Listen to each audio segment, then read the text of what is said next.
Good afternoon students. मैं संजीत कुमार माजरा, government national college Sirsa से। आज हम बात करेंगे हमारे नेक्स्ट टॉपिक पे, पीस मेकिंग, शांति रचना, यानी कि संयुक्त राष्ट्र संघ की स्थापना विश्व में शांति स्थापित करने के लिए, विश्व को युद्धों से बचाने के लिए हुई।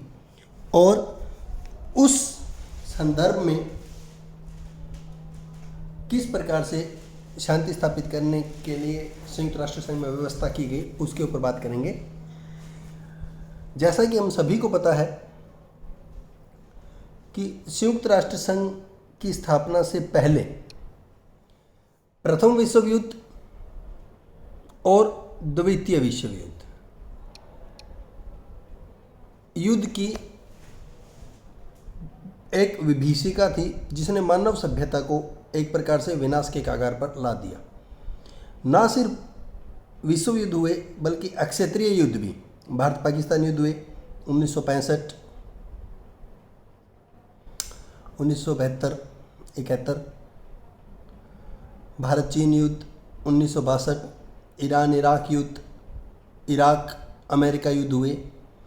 इन सब युद्धों से मानव सभ्यता कहीं न कहीं विनाश के कगार पर, या मानव सभ्यता के विकास में बाधा उत्पन्न हुई और विश्व में शांति बनाए रखने के लिए, शांति के अस्तित्व को और मानव सभ्यता को बचाने के लिए एक अंतर्राष्ट्रीय संस्था की आवश्यकता को अनिवार्य बना दिया। और उसी कड़ी में 24 अक्टूबर 1945 के दिन किसकी स्थापना हुई? संयुक्त राष्ट्र संघ की स्थापना हुई। संयुक्त राष्ट्र संघ की स्थापना में यह घोषणा की गई कि अंतर्राष्ट्रीय शांति संगठन में शामिल होने वाले लोगों का या देशों का या राष्ट्रों का ये लक्ष्य होगा क्या, कि आने वाली पीढ़ियों को वो युद्ध की विभीषिका से बचाएंगे, यानी कि युद्ध से जो मानव सभ्यता को खतरा है, विनाश है, उससे बचाएंगे।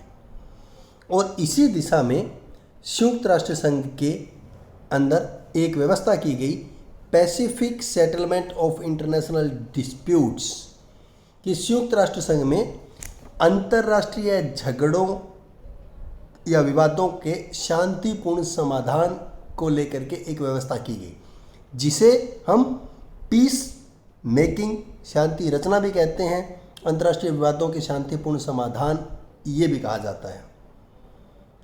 इसका क्या मुख्य उद्देश्य था? अंतर्राष्ट्रीय विवादों के शांतिपूर्ण समाधान की जो व्यवस्था की गई, उसका मुख्य उद्देश्य था कि अंतर्राष्ट्रीय शांति और सुरक्षा को बनाए रखना है। और इस चीज़ का उत्तरदायित्व दिया गया सुरक्षा परिषद को। और सुरक्षा परिषद के साथ साथ विशेष परिस्थितियों में महासभा से भी विश्व में शांति स्थापना करने की अपेक्षा की जा सकती है, उम्मीद की जा सकती है, या महासभा के योगदान की भी अपेक्षा या उम्मीद की जाती है। संयुक्त राष्ट्र संघ के चार्टर की धारा 2 आर्टिकल 2 क्या कहता है? कि जो भी संयुक्त राष्ट्र संघ के सदस्य हैं, वे सभी सदस्य सुरक्षा परिषद के सभी निर्णयों को स्वीकार करेंगे और उसका पालन करेंगे। ये उनके लिए आवश्यक है। और इसी तरह से संयुक्त राष्ट्र संघ के चार्टर के भाग 6 में, चैप्टर 6 में, अनुच्छेद 33 से 38 के बीच में शांतिपूर्ण समाधान किस प्रकार किया जाए, इस चीज़ की व्यवस्था की गई है।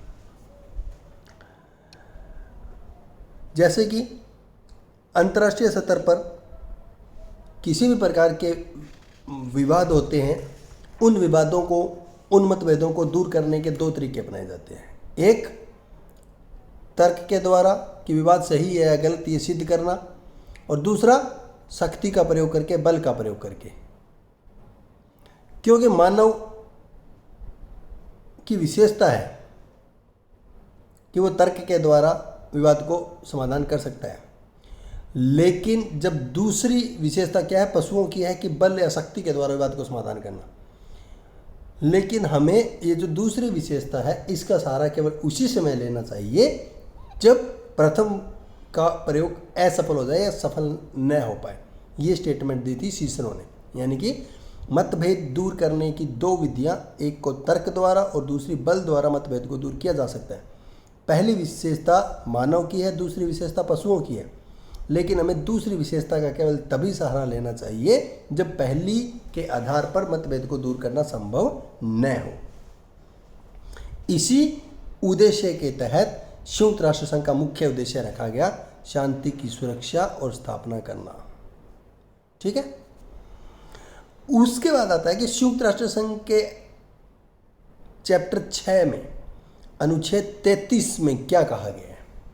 अनुच्छेद 33 में कहा गया है कि विवाद से संबंधित राष्ट्र, उनका ये दायित्व है कि वे विवाद को अंतर्राष्ट्रीय शांति और सुरक्षा को बनाए रखने में खतरा उत्पन्न करने वाले विवादों को समाधान किस प्रकार करेंगे, जांच के द्वारा, मध्यस्थता के द्वारा, सौम्यीकरण के द्वारा, पंच निर्णय के द्वारा, न्यायिक समाधान के द्वारा या अक्षेत्रीय अभिकरणों की सहायता से।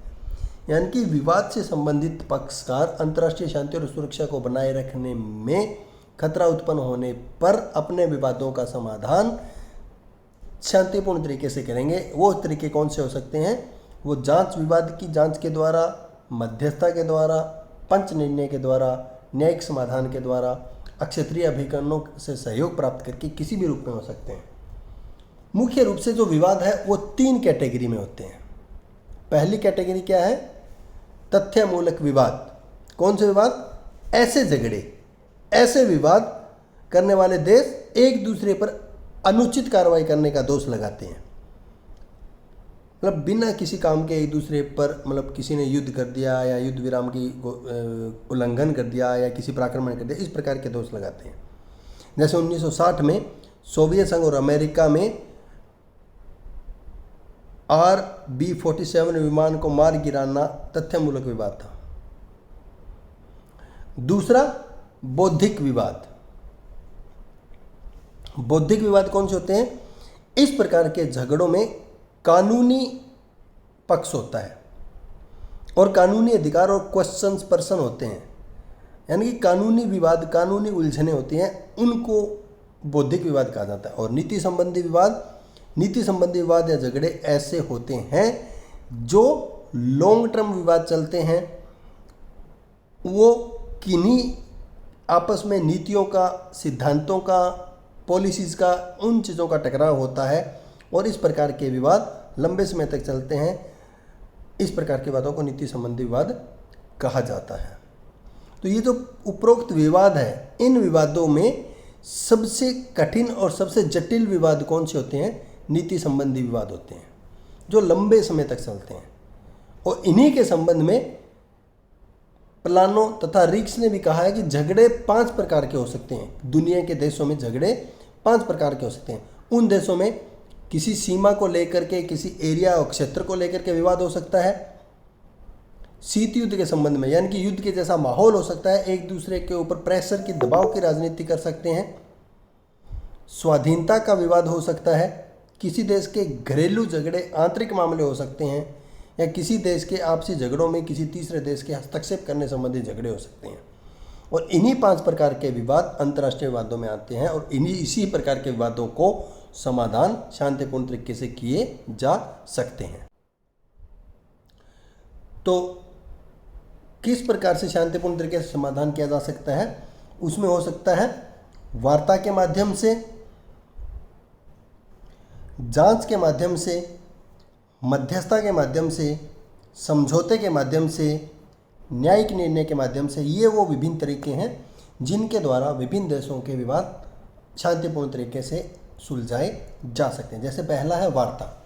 वार्ता क्या होती है, वार्ता एक वो डिप्लोमेटिक तरीका है, वो कूटनीतिक रास्ता या साधन है जिसमें विवाद से संबंधित राज्य लीगल वे में अपने दावे पेश करते हैं और अपने मतभेद को दूर करने का प्रयास करते हैं। जैसे कि भारत और पाकिस्तान के बीच अल्पसंख्यकों की समस्या को लेकर के विवाद और नहरी पानी या नदियों के पानी को लेकर के विवाद जो था वो वार्ता के माध्यम से सुलझाया गया।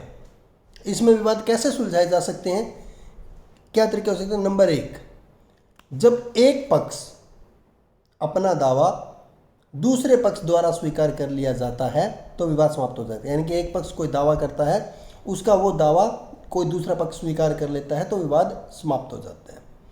या फिर दोनों ही पक्ष जो अपने अपने दावे कर रहे हैं उन दावों में कुछ रियायत दे देते हैं तो समझौता हो जाता है।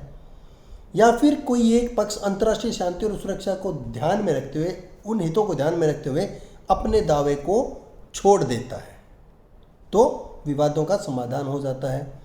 और वास्तव में वार्ता की सफलता किस चीज़ पर निर्भर करती है? वार्ता की सफलता कहीं ना कहीं दोनों पक्षों की अपने विवादों को समाधान करने की उनकी लगन और उनकी ईमानदारी पर ही निर्भर करती है। वार्ता के बाद आता है वाद विवाद या डिबेट्स। जो भी पक्ष होते हैं, जो उनके आपस में विवाद होते हैं, उन विवादों को सुलझाने के लिए सुरक्षा परिषद या महासभा कोई भी सिफारिश करने से पहले विवाद से संबंधित राज्य अपने दावे पेश करने को कह सकती है। यानी कि वाद विवाद का उत्तरदायित्व तो महासभा या सुरक्षा परिषद का होता है और सुरक्षा परिषद और महासभा कोई सिफारिश करती है या कोई सुझाव देती है उससे पहले विवाद से संबंधित राज्यों को अपना दावा पेश करने के लिए कह सकती है।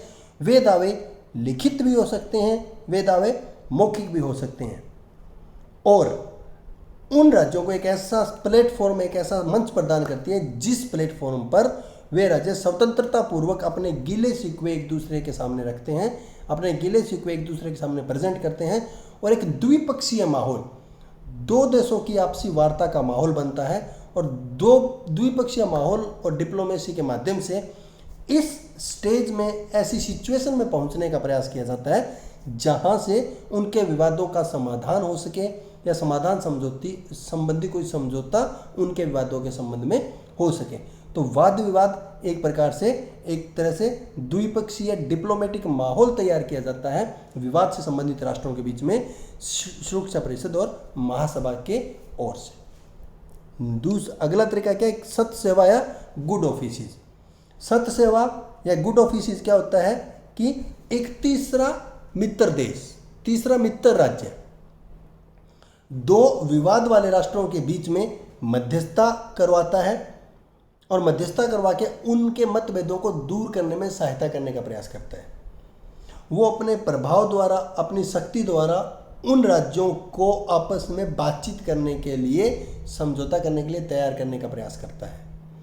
लेकिन तीसरा देश अपना सुझाव दे सकता है, सुझाव देकर के उन विवाद वाले राज्यों के बीच बातचीत शुरू करवा सकता है, लेकिन उनकी बातचीत में शामिल नहीं होता, उनकी बातचीत में हिस्सा नहीं बनता, पार्टिसिपेट नहीं करता। इसलिए मतलब उनको एक अच्छा माहौल, गुड ऑफिसेस प्रदान किया जाता है, एक प्लेटफॉर्म प्रदान किया जाता है जिसमें वो आपसी बातचीत आरंभ करके अपने विवादों को सुलझाने की दिशा में आगे बढ़ सकते हैं। नेक्स्ट है मध्यस्थता। मध्यस्थता के अंदर क्या होता है कि सत्य सेवा या गुड ऑफिसेस की तरह ही होता है। इसमें तीसरा राष्ट्र क्या होता है, वो अपनी तरफ से पहल करता है और विवाद से जुड़े हुए राष्ट्र या फिर विवाद से जुड़े हुए राष्ट्रों की प्रार्थना पर उनके बीच बातचीत शुरू करवाने का प्रयास करता है।